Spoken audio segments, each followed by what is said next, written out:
Hello! Hi. Tomorrow is Valentine's Day, and don't worry, I've got book recs for everyone.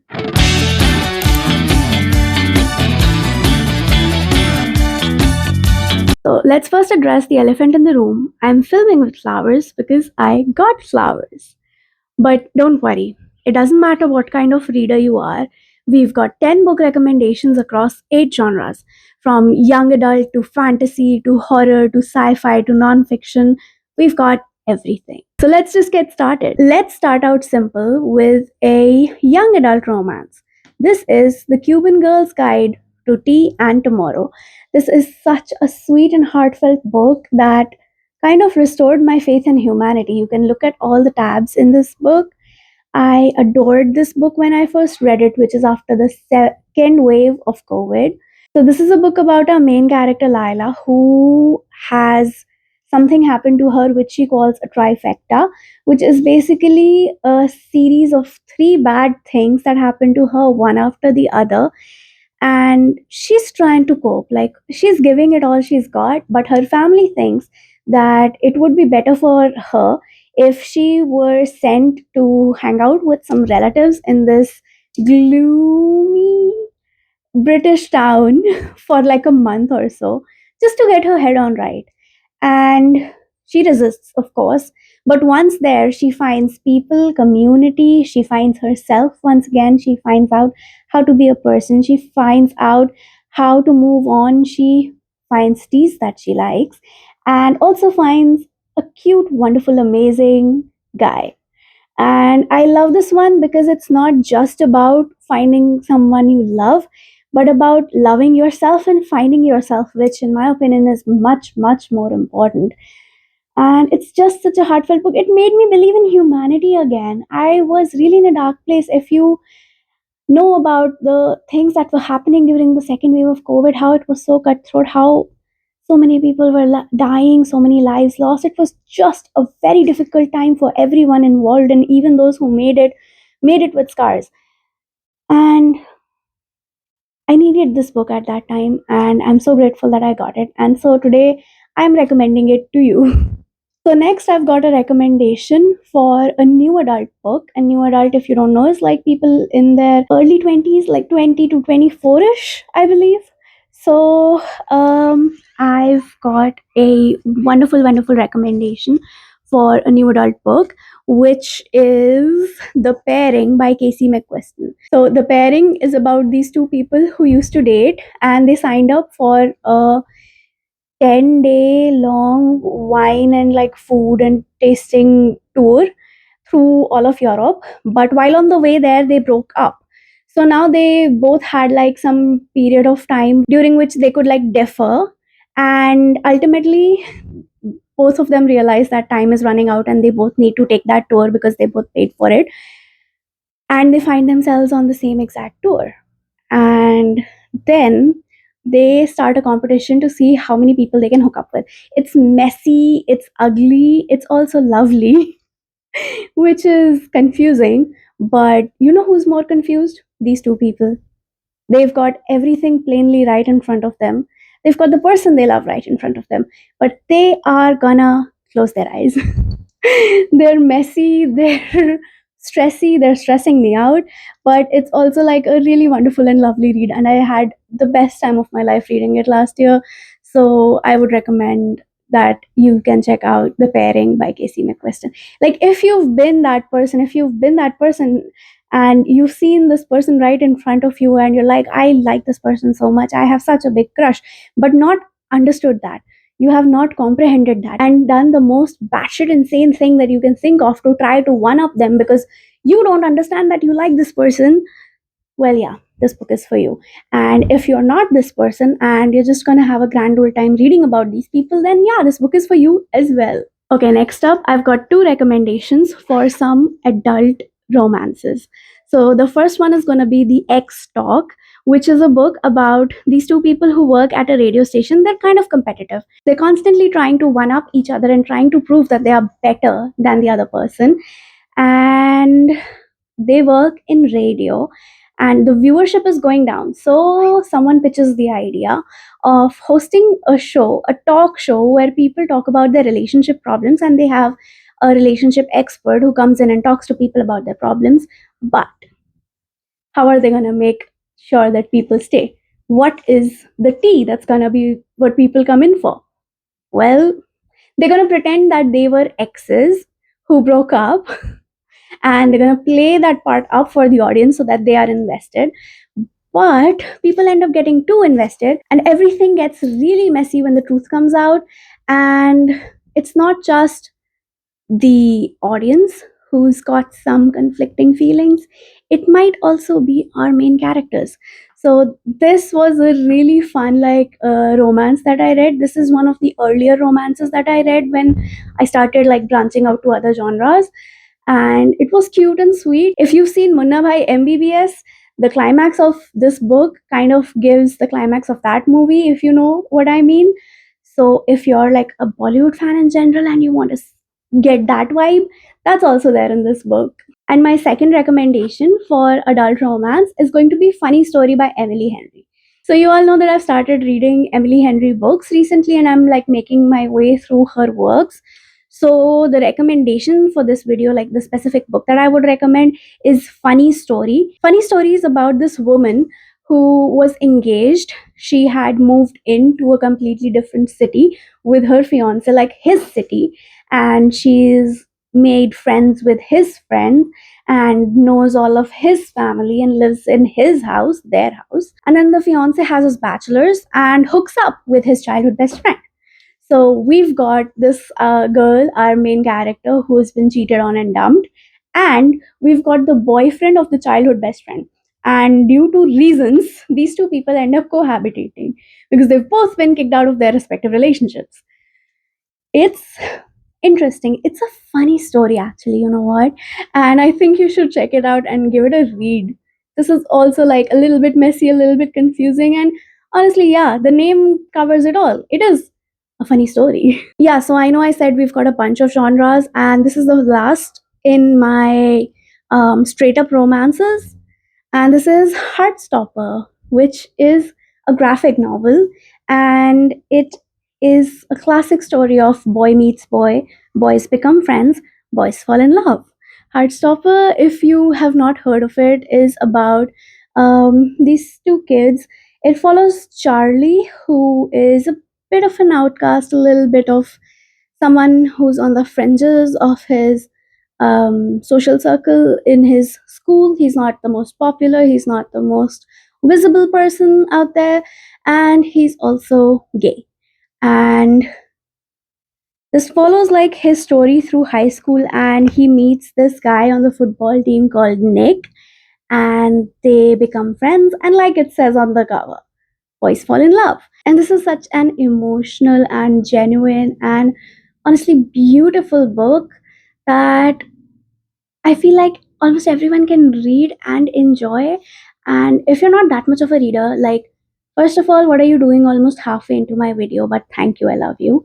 But if you're not that much of a reader, there's also a show that follows this graphic novel series quite accurately, if I say so myself. And that's because the author Alice Oseman is pretty involved with the production and everything. But that aside, you can also watch the TV series. But I would just recommend picking up this book. It'll take you barely 2 or 3 hours to get through it because it's a graphic novel after all. It's like reading a comic, and it's fun and sweet and just so heartfelt and lovely. And now we're going to talk about some Greek mythology.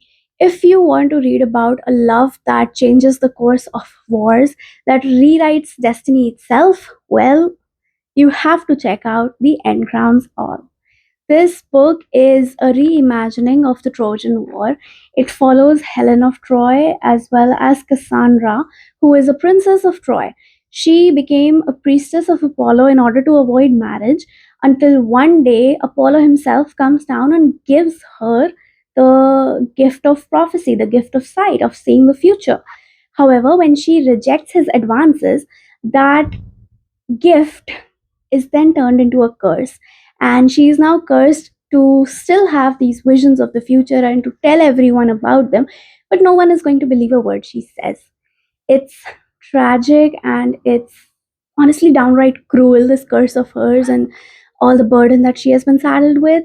But she navigates, she befriends, and yeah, we follow these two women. And to be fair, we know what happens in the Trojan War, but I think you should check out this reimagining if you want a love that goes far beyond anything anyone can predict.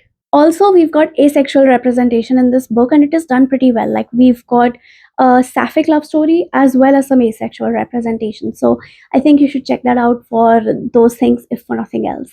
For my nonfiction lovers, I would recommend that you check out this memoir called Everything I Know About Love. This is a wonderful book. This is about this woman's interactions with the concept of love with her lovers, and also it touches upon platonic and like filial and familial and love with your friends in the most beautiful of ways. I read this book last February because I was trying to do like a themed reading, and I was really, really pleasantly and gladly surprised by this book. It honestly, yeah, this book actually saved a friendship of mine because I was at odds with a friend of mine. There was some miscommunication going, classic miscommunication plot. And this book was pivotal in me realizing that love comes in many forms, and forgiveness and understanding are just things that you have to have. And friendships are just as important, if not more important, than romantic relationships. And you have to be there for your friends when they need you, and they can need you in many ways. And I am just so glad that I read this book. I've been trying to make everyone I know read this book because honestly, why not? This is such a beautiful, such a wonderful, such a lovely book. Just reading this book is going to be such a wonderful experience. Take a shot every time I say such. So yeah, I hope that you can check this book out if that's something that you're looking for this Valentine's. Okay, and now for my messy people out there. If you're like in a toxic, will they, won't they, breaking up and getting back together, she is an evil, literal, blood sucking demon whose exes go missing and she's been alive for thousands of years kind of relationship, I've got something for you. And also, if you just enjoy like horror in general, I have something for you. And that is called The House of Hunger. And this is a book about a woman who becomes a blood maiden in a very like famous house, and her task is to give her blood to the mistress of the house, who may or may not be a vampire. And by taking this job, she's guaranteed that when she retires, she's gonna have a nice retirement cottage and a nice retirement fund set up for her. But while at her place of work, she figures out that there's a lot of funky stuff that's going on that maybe should not be going on. And bless her heart, she tries to investigate. I think I've already like explained a lot about this book to you, so you could just check it out. But if you're still not sold, this is the kind of horror where when I read it, I did not feel scared at all, did not feel that much about it. And then that night when I went to sleep, I had nightmares. I had the worst nightmares I've had in a while. I'd had in a while. And suffice to say, I'm obsessed with this book. Actually, honestly, I made a short about this recently, like giving you the vibes of this book, and have been contemplating rereading this one. So it's a good. The book and I are also in a toxic will they, won't they relationship. So if that's anything, then that's that. If you're a fantasy reader like me who likes their romance to be a subplot simmering in the background of their action packed fantasy novel, like coming to fruition slowly in a pressure cooker, then you're gonna enjoy these violent delights. Hold on, I've got the book. Can you look at how thoroughly tabbed this is? And I'm pretty sure that the tabs also have annotations on them. Like, I don't think I did annotate the book, and mostly I used sticky notes, but at some places I did annotate my tabs.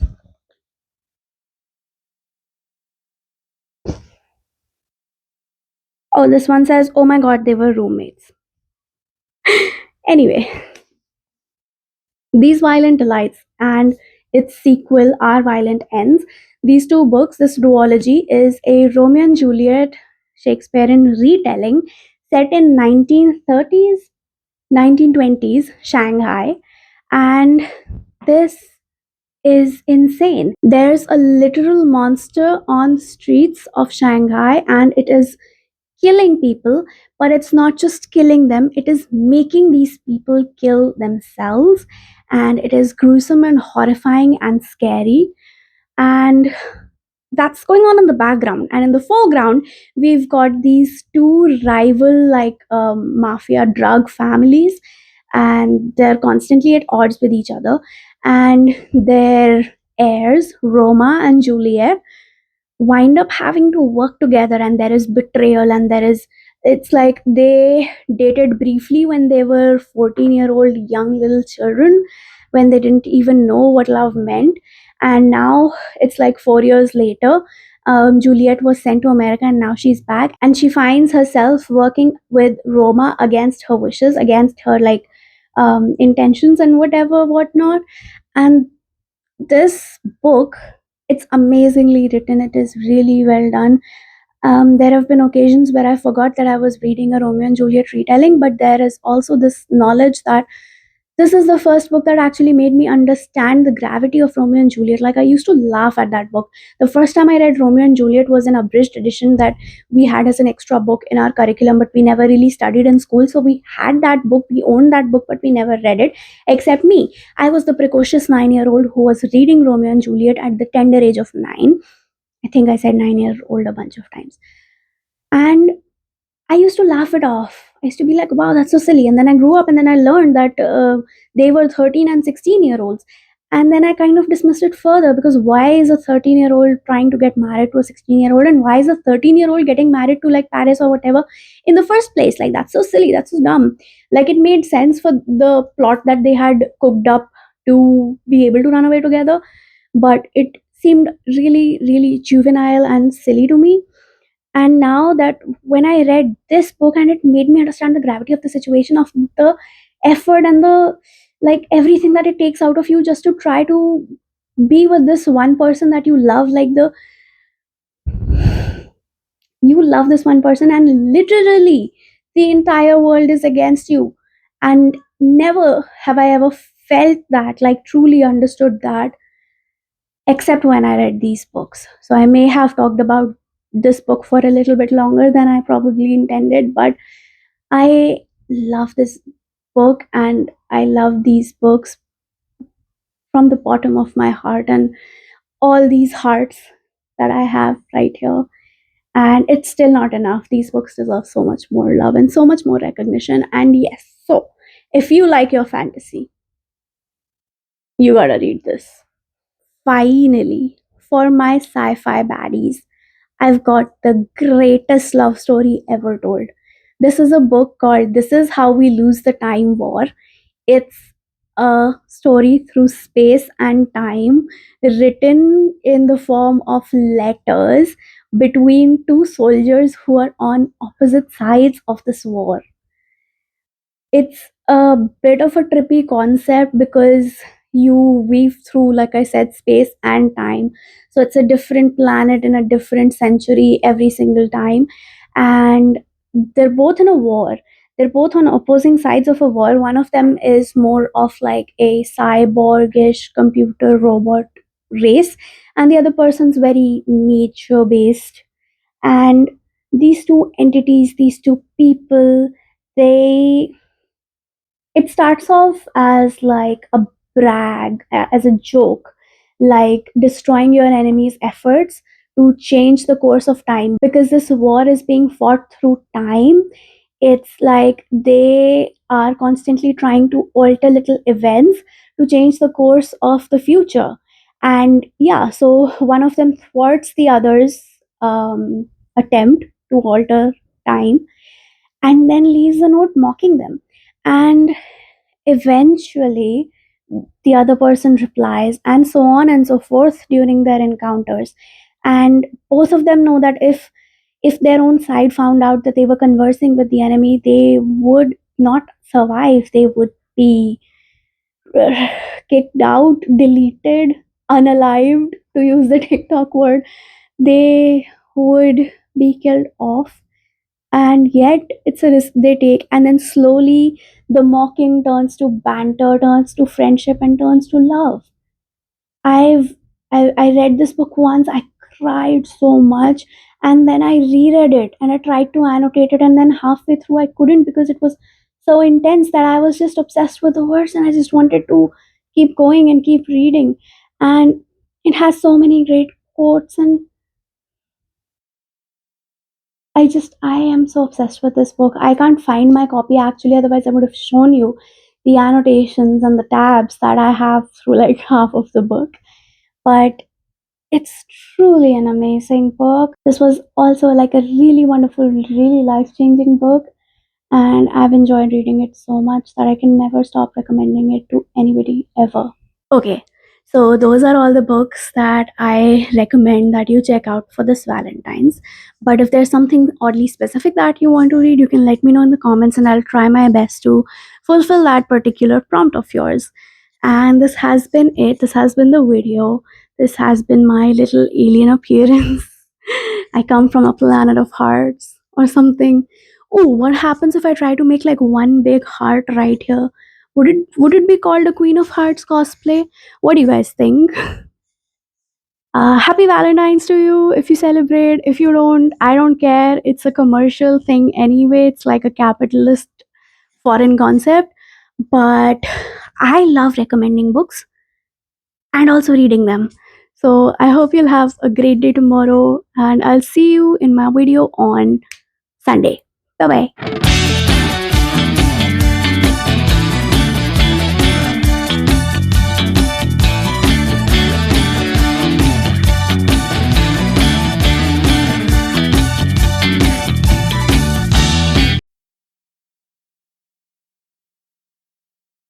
Instant and instead done the most bad shit. What am I saying? And also, if you've seen Lage Raho Munna Bhai, no. You all know that I've started reading Emily Henry books last year. I have been trying to make everyone I know to because this